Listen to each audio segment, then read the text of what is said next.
नमस्कार मु सस्मिता स्वागत करुच्ची मोर यूट्यूब चैनल को और मोर फेसबुक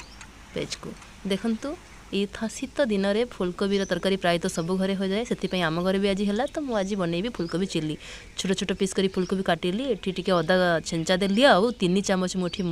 मैदा देली आउ एठी मु 2 चामच कॉर्नफ्लावर देछि तापर मु खाइबा सोडा अल्प देली। देखंतु तापर मु किछि गुंड पाउडर व्यवहार करछि जेमति कि हळदी पाउडर एथिरे मु गोटा जीरा व्यवहार करली तापर मु एठी हमर धनिया पाउडर तापर मु एठी जुआणी नेछि अल्प किछि तापर मु एठी लंका पाउडर देबी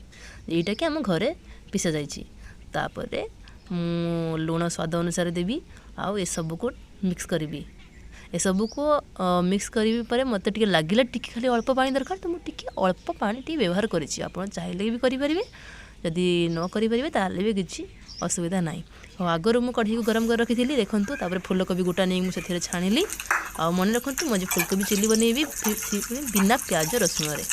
देखंतु ताको मु फ्राई करके बाहर करी आनली तापर मु एठी तरकारी पई मु आगर ही कढ़ी गरम कर रखी थी से मु टिके हेंगु देली हेंगु गरम हो आसला परे तापर मु अदा छेंचा अल्प की देली गोटे तेजपत्र देली तापर मु एठी कस्तूरी मेथी पत्र देली तापर मु एठी गोटा जीरा तापर से गुड़ा टिके ब्राउन कलर हो गला परे मुठिया अल्प धनिया पत्र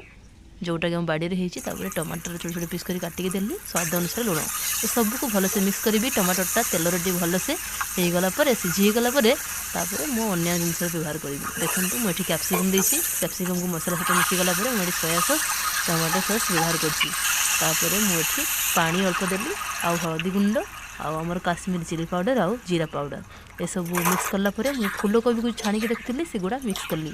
देखो तरकारी आमर धीरे धीरे हो आसलानी एगुड़ा मिक्स करी भल कि आउ टिके पर्यंत गैस रखी जब ये भिडियो आप भल लगुच लाइक शेयर सब्सक्राइब करेंगे। जय जगन्नाथ रहुची।